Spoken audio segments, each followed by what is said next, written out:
Hello, and welcome back to the Hunt Harvest Health Podcast. I am your host, Dr. Hilary Lamfers. I am excited to get going into this part 3 of our 5-part GI health series.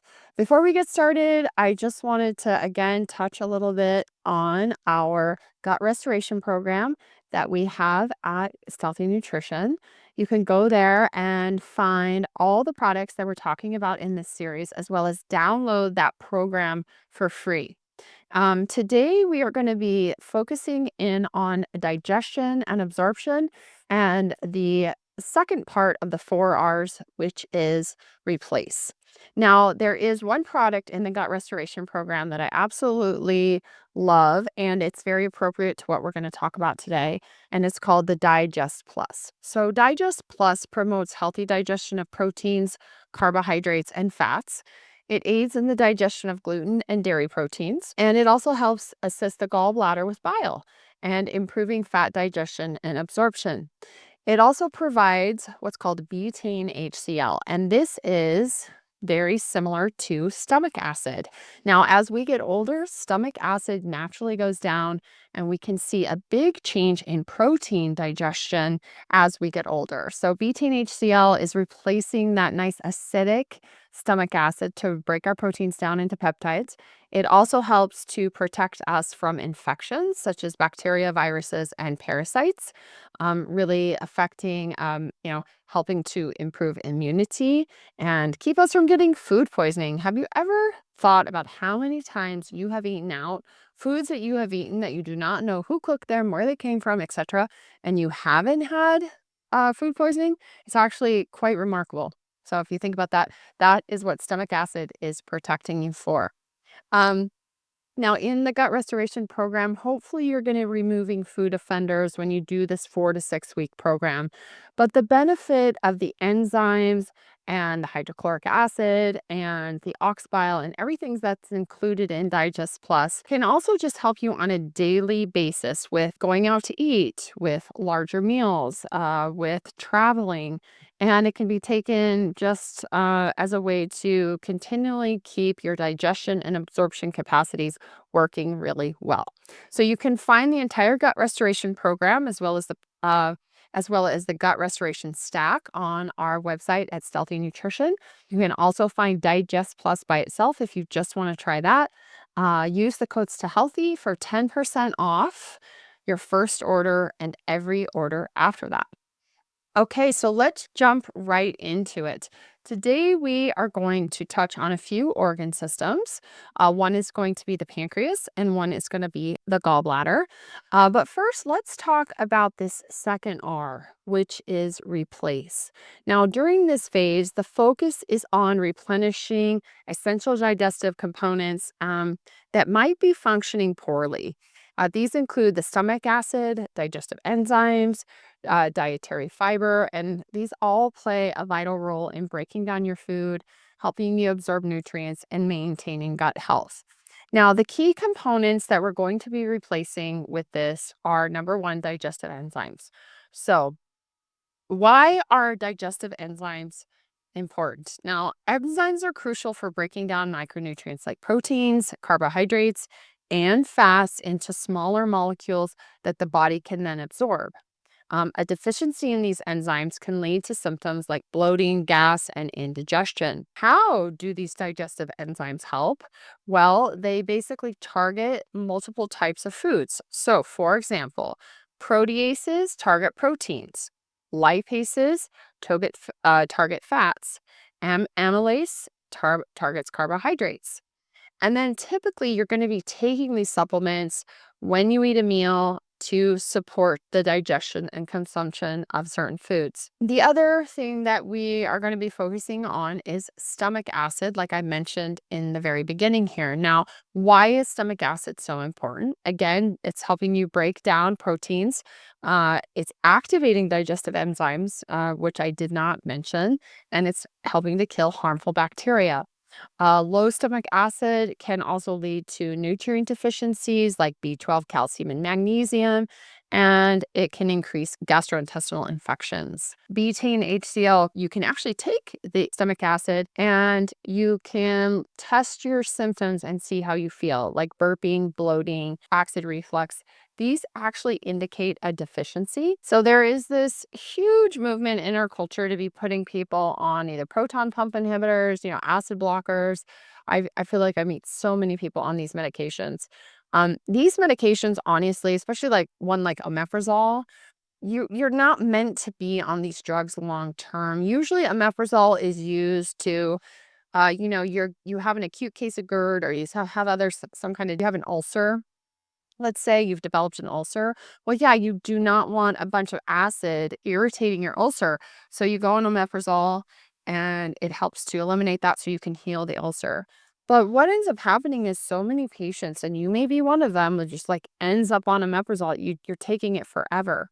And the big reason you're taking it forever is because you tried to get off of it. And when you tried to get off of it, you had this like horrible rebound reaction. Now, a lot of that is because what the omeprazole is doing, and there's like histamine blocking medications, and then there's PPIs. They block the cells that make the acid. There's some different classes of drugs, but they're all basically helping to decrease stomach acid. And if you've had decreased stomach acid for a long time because you've been taking these drugs, when you stop taking them and there is a production of stomach acid, sometimes this can really be severe. But the other thing is a lot of times you get that rebound because you don't actually have more acid, you have less acid, but the acid that you have is moving up to the top of your stomach. And then that's like when you lay down on your back, and that's going up into the esophagus, and that is causing this feeling of GERD.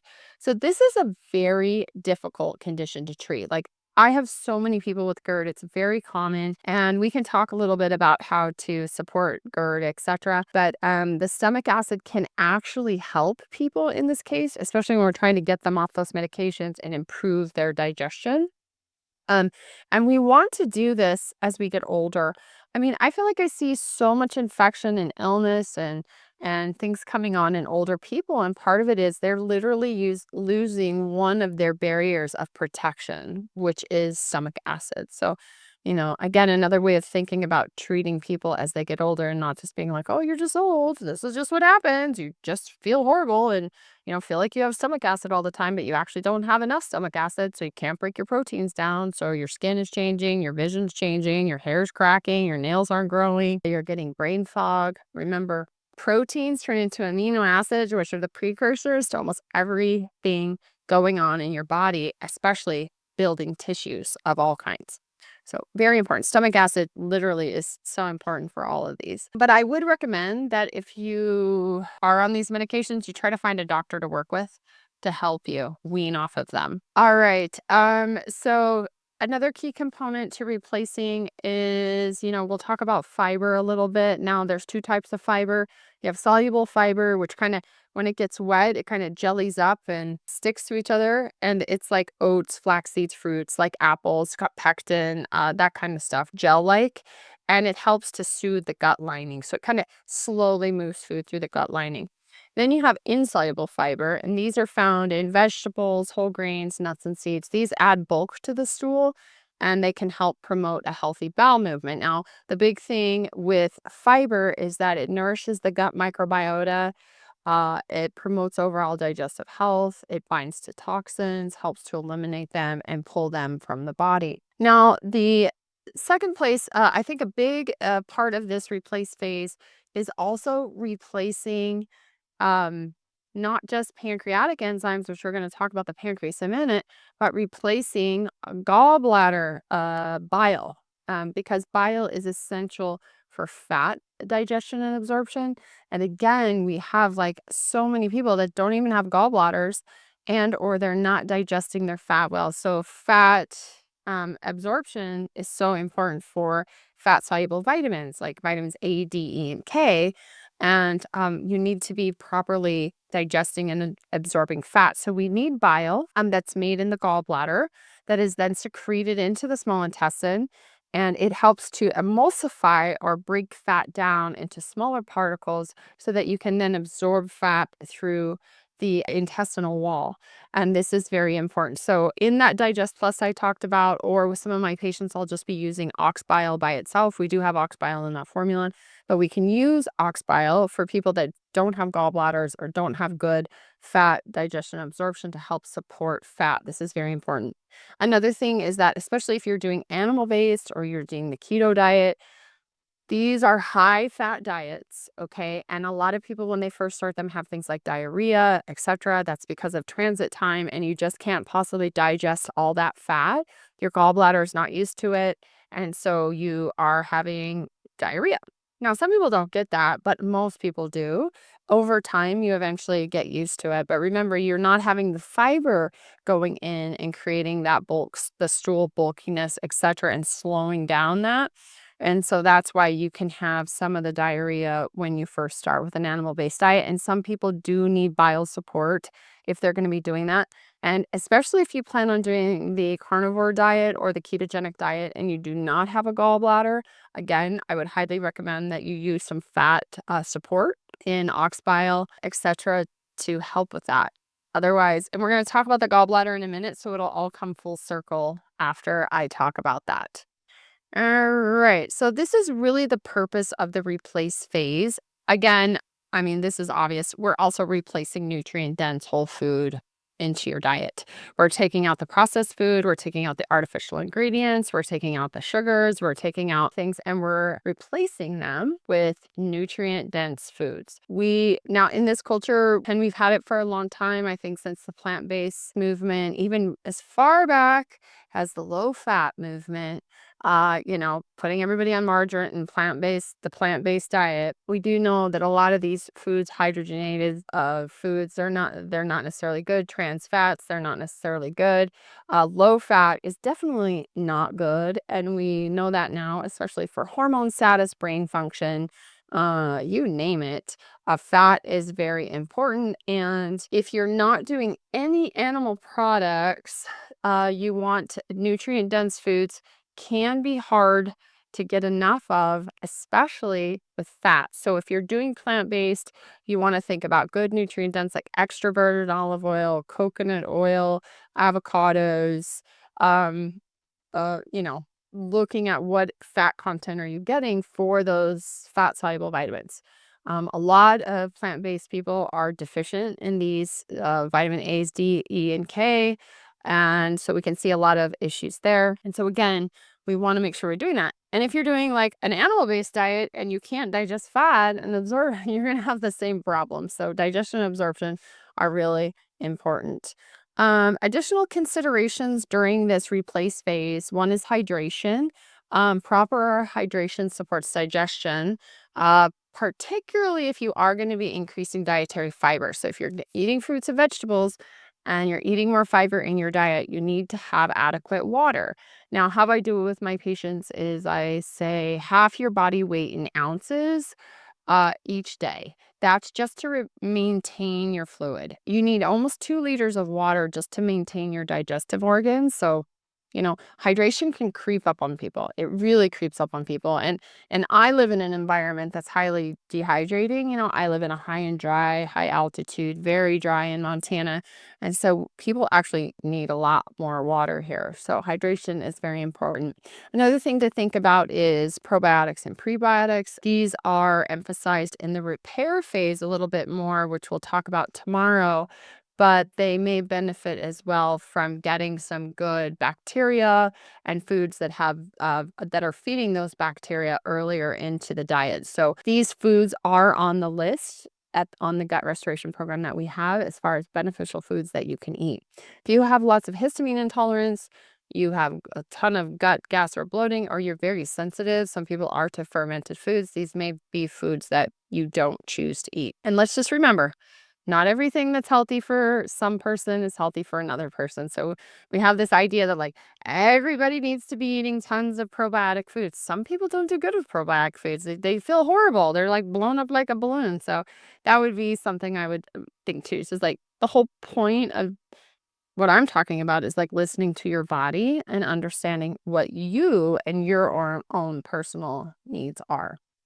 And then mindful eating. Now, this is a big one, and people will be like, well, what does that mean? And how do I do that? And I have to tell you, honestly, it's so hard today. I feel like this is one of the big factors, especially when it comes to our daily lives, that I think we have lost a lot of, and that is um, mindful eating and spending time not being distracted when we eat our food. And so, before the advent of television, internet, YouTube, podcasts, whatever, I think a lot more people just sat down and ate. They sat down with their families. They ate meals. They talked. Conversation is very relaxing as long as you're not fighting or something. But like, it improves parasympathetic activity, which is your rest and digest part of your nervous system. It's helping you to digest your food. Also, just being with family, being in a calm place, not driving down the freeway at 80 miles an hour, eating your breakfast. And how many people are doing that all the time? I'm raising my hand. Okay. It's really common, and I think it's a huge reason that our digestive tracts are likely suffering, is that we just have too many things going on while we're trying to eat. Another thing would be prayer. Prayer has shown to actually initiate the parasympathetic part of your nervous system to calm you down and to help you to digest and absorb better. And what better than to give thanks for the food that is going to nourish your body? By doing that, the process can start right there, preparing your body for the food that's going to be coming in. So, however you would do that, it may just be something as sitting down, closing your eyes, taking a deep breath. I'm going to eat my food now, right? But I think we've lost a lot of these things in the post-war era, and I think it's been detrimental to our GI health for sure.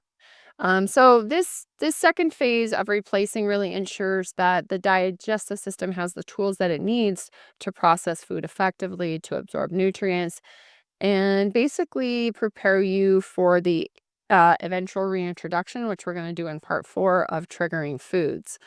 And by addressing any deficiencies or supporting your digestion with this can really help to kind of lay that long-term gut health foundation for you. All right, so I did want to talk in this series about two very important organ systems, which I have already touched on, but I think that it's really important because we are like so busy, and a lot of us don't really understand what our digestive tract is doing. Now, there's so many organs that we have in the digestive tract. We have the mouth is actually where breaking down of carbohydrate starts, metabolism. So starts in the mouth. But then we have the esophagus, which was really just a tube that's going to deliver food to the stomach. And then you have the stomach, which is where the breakdown of your food starts, as well as an immune system function. And there's a number of things that are absorbed in the stomach, like alcohol can be absorbed through the stomach lining, water can be, glucose can be. So there's some things that are absorbed there. Then you have the small intestine, which the first part of the small intestine, or the duodenum, is where most food is absorbed, digested, and absorbed. You then have the pancreas. Now, let's talk a little bit about the pancreas. So we've got that food coming from the stomach, and it's now coming into the upper part of the small intestine. And the pancreas detects that there's food, and now the pancreas's job is to secrete digestive enzymes into the small intestine to further break down the carbohydrates, proteins, and fats. And those enzymes we talked about earlier, that's what one of the functions of the pancreas is doing. This is called the exocrine function. So it's aiding in digestion. Now, let's clarify what digestion and absorption is. A lot of people don't understand this. Digestion is the breaking down of, and absorption is the absorbing through the intestinal lining. So these are two distinct things. And what the pancreas is doing is it's aiding in digestion. Now, the second thing that the pancreas does is what's called endocrine function, and this is blood sugar regulation. So the pancreas not only produces all the digestive enzymes, it also produces hormones that regulate your blood glucose, and that would be insulin, which lowers blood sugar by helping you. It's secreted when carbohydrate comes in and glucose comes in, and it basically is the key that opens the door of the cell that allows glucose in. And when there's enough glucose, insulin shuts the door and pulls the key out, and you can't get any more glucose in. The pancreas also secretes what's called a glucagon. Now, this glucagon raises blood sugar levels by stimulating the liver to release a stored glucose, which is called glycogen, into the bloodstream. And so this is all kind of happening simultaneously when food comes into the system, but glucagon can also go up in like fasting and that kind of thing because it's helping you to pull energy that you need and you're not eating right now to pull that energy, that glycogen out to give you some blood sugar. It also secretes somatostatin, and this helps to regulate the release of both that insulin and glucagon. It's a mediator between those two hormones. And then pancreatic polypeptide, and this helps control the pancreatic secretions and it does influence appetite. So this is the endocrine part of the pancreas, and all of these hormones are produced in a cluster of cells in the pancreas, which is known as the islet of Langerhans. So those are the two main things that the pancreas is doing. Now, why is it so important? Obviously, it's keeping your blood sugars within a healthy range. So it's helping to prevent conditions like diabetes or hypoglycemia, which is too low blood sugar. It's ensuring proper digestion and absorption of nutrients from your food. And when there's dysfunction, it can lead to serious conditions, which we're going to talk a little bit about these. Now, there's several conditions that affect the pancreas and impact its ability to function properly. These conditions can be either affecting the endocrine system, which is the hormones, or the exocrine system, which is the digestive roles. So here's a few of the most common. Number one is pancreatitis. There's two types of pancreatitis. One is acute and one is chronic. Now, acute pancreatitis is just like a sudden inflammation caused by, there's a number of factors that can cause it. The big one is alcohol abuse. The second would be infections. And then also you can get this from gallstones. We're going to talk about the gallbladder in a minute, but the pancreatic duct and the gallbladder duct come into the same place. So if you have a gallbladder stone, it gets stuck in the duct, you can actually back up and that can cause inflammation in the pancreas.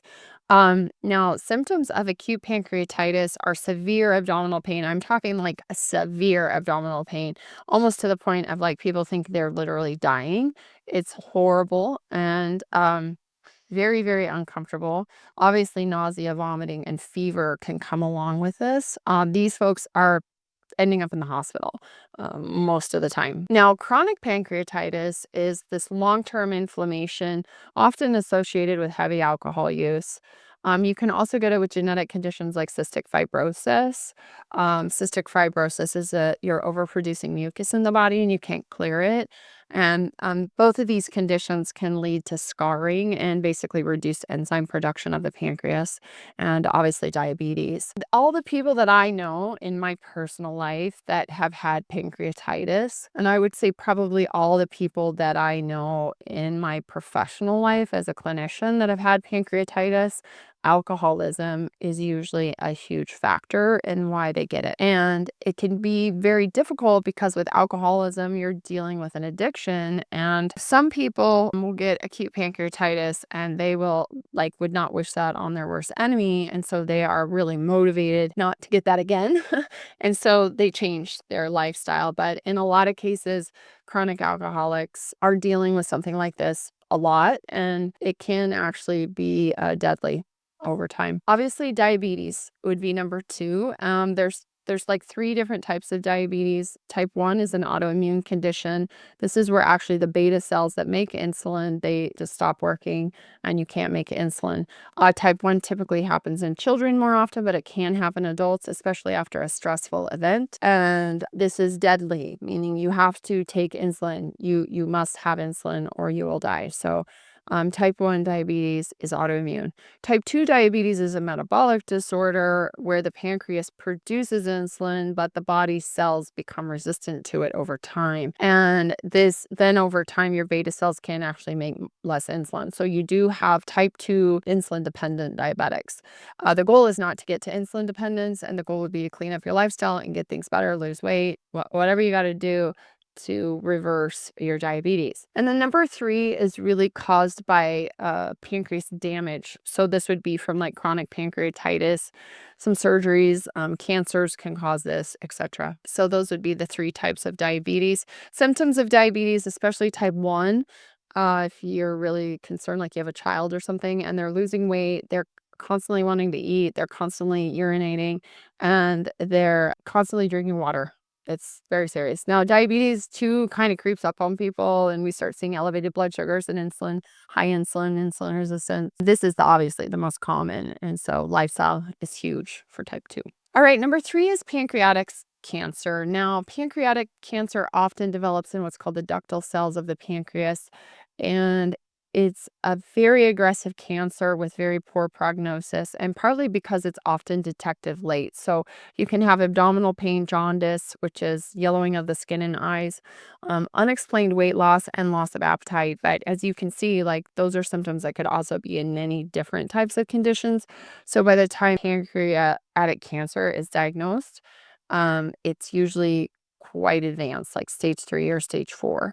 And unfortunately, it doesn't have a good prognosis. Cystic fibrosis is number 4. This is a genetic disorder that causes thick, sticky mucus to build up in your organs, including the pancreas.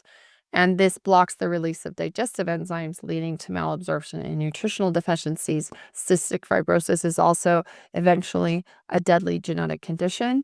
And it can be very debilitating, and you have to have really good access to healthcare and people working with you to keep you healthy for the term of your lifespan. And then there's things like pancreatic insufficiency. So this is basically where your pancreas just doesn't produce enough digestive enzymes, usually because, again, you have scarring from chronic pancreatitis or you've got cystic fibrosis. And this is where you see a lot of fat malabsorption, so like diarrhea, fatty stools, weight loss. You're just malabsorbing. You can have cysts in the pancreas, which can make you feel full or give you pressure or pain in the abdominal area. There are pancreatic disorders that are hereditary. There's actually familial genetic pancreatic cancer syndromes. So mutations actually in the BRCA1 and BRCA2 can increase the risk of pancreatic cancer, which is interesting. We think about breast cancer, but also we can see it in pancreatic cancer. And then gallstone-induced pancreatitis, which is where your gallstone is blocking the pancreatic duct. This is leading to inflammation. You can have autoimmune pancreatitis, which can be a hard one because the symptoms are very similar to pancreatic cancer. So somebody on an image may see, oh, it looks like pancreatic cancer, but it's actually autoimmune pancreatitis. So those diagnoses can get tricky. And then obviously trauma. So any blunt trauma, disruption to the area leading to inflammation, leakage of digestive enzymes, infection, etc. can be a problem. And can you live without your pancreas? Yes, you can live without a pancreas. However, the endocrine and the exocrine functions that it was doing have to be taken over. So you have to take insulin. You're probably going to have to take glucagon. You're going to have to do all your digestive enzymes through, supplementation. So it's obviously living without a pancreas would be really miserable. But yeah. And really all you got to do is spend a day with a type 1 diabetic and realize how much you take your pancreas for granted. Because it's difficult just with insulin alone.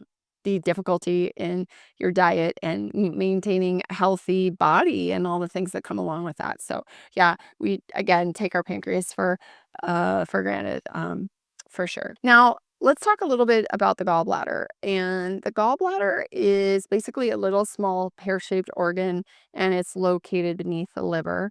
Its primary function is actually to store and concentrate bile. The liver makes bile and it dumps it into the gallbladder, and then while it sits in the gallbladder, it gets very concentrated. And because the liver is continuously making bile, it needs some place to store because you're not eating all the time. And so it needs to store somewhere.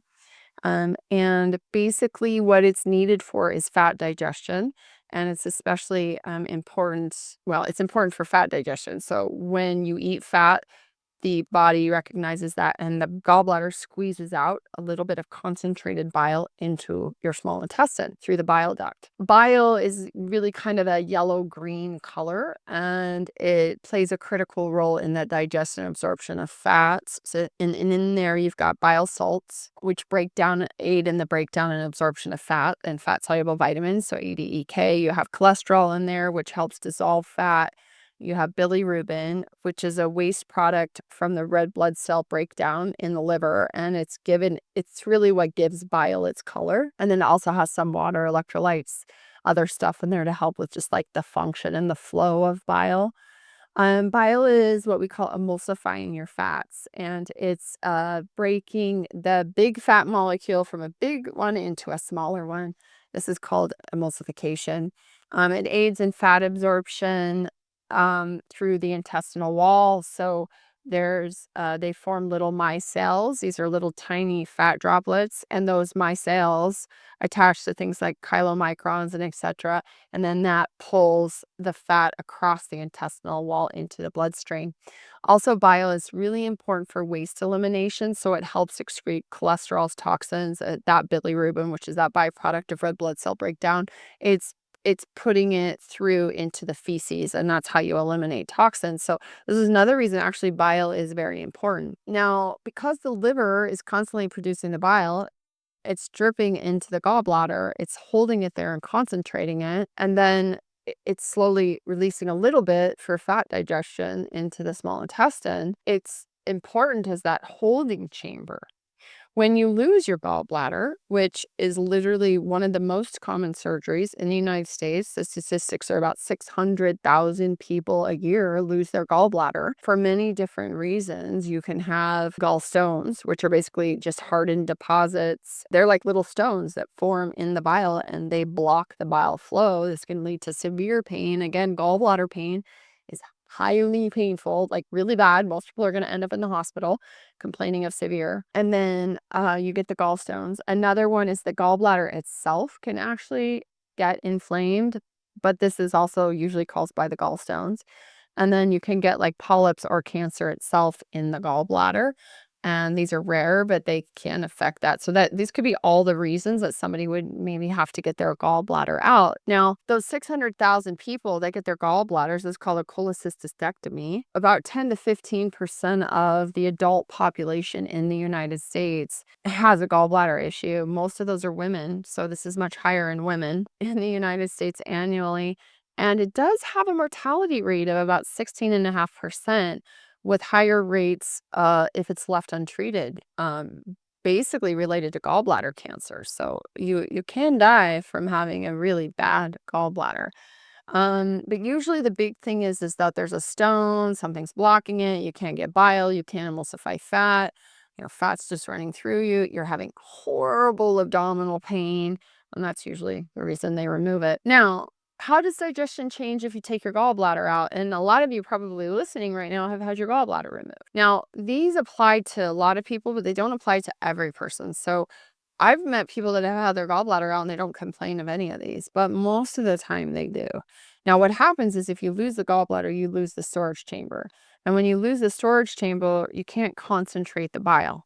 So basically what just happens is because the liver is constantly making bile, it's just dumping it into the upper small intestine. And usually the body would say, hey, there's fat coming in. The gallbladder would squeeze out a little bit of concentrated bile, help you emulsify your fat, and you're on your way to fat digestion and absorption. But now you don't have that. So you just got constant and unconcentrated bile going into the small intestine. And really, the body doesn't really know, like, is there fat coming in? How much should we put out? And it doesn't really break fat down as well. So the problem is now you have less efficient fat digestion, and this can lead to symptoms like bloating, gas, diarrhea, fatty stools, fast transit time. Like some people literally cannot like go out to eat, or they can't be driving down the freeway eating their food because if they're not in a bathroom in 10 minutes, they're going to have a massive problem on their hands. So this is an important thing, the gallbladder does. So fat digestion just over time becomes less efficient. And if you don't fix it, you can have malabsorption issues. Like you can't absorb vitamins A, D, E, and K, which are essential for life. You're going to have a lot of diarrhea and you're going to have, possibly abdominal pain. Now, the body does adapt generally when the gallbladder is taken out, and the liver will start picking up on this, and it will start just kind of like continually producing more bile because you don't have the concentrated bile, so it'll just up its production of bile to at least give you more bile. The small intestine will just adjust to the flow that's constantly coming in, and over time, you will just adjust. But the fat digestion thing can become a problem. So, ways to help this, eat smaller, more frequent meals, reduce your fat intake, especially greasy foods, high fat foods, bad fats. Watch that. I mean, if you are going to be eating those fats, or like I said, you're going to be doing animal based or something, you may need to consider either partial or full-time, whatever, is taking some support for that fat digestion, which would be ox bile. Increase fiber gradually, so you could help with the diet with if you have diarrhea issues there. And then again, monitor triggering foods. So processed foods, high fat foods, greasy, all that kind of thing. And long-term outlook, really, people just get on with their lives, but they can have some GI issues. So this is the pancreas, this is the gallbladder. These are very important organs that help with digestion and absorption.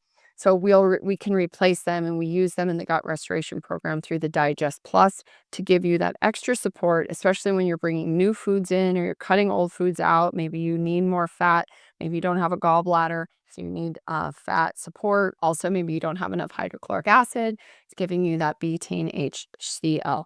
All right, tomorrow we are going to talk about the repair phase. We're going to talk about the small intestine as well as the liver, which is like a huge organ and does a bunch of stuff for us. We're going to talk about repairing the gut lining and how that can help us as we go through life. All right. Day 3 is done. Join us tomorrow for day 4. As always, you can go to our website at stealthyhunter.com. You can download any of the freebies that we have there. We're probably going to have a gut. I'm going to do a gut labs like stool tests, etc. Ways to test your gut if you want. I mean, the list is extensive. I won't do them all, but I'll do the ones that I frequently treat. So you may see that on our website and you can get that. But for now, I'm off. Going to do some Christmas decorating, and I hope you all have a wonderful day. Because I am a doctor, and I'm probably not your doctor, this is just a disclaimer. So anything here at Stealthy Hunter, Hunt Harvest Health, or Stealthy Nutrition is not used to prescribe, treat, or diagnose. And any of this information that you take from this podcast, from our website, or any other source related to Stealthy Hunter is for informational purposes only, and you use at your own risk.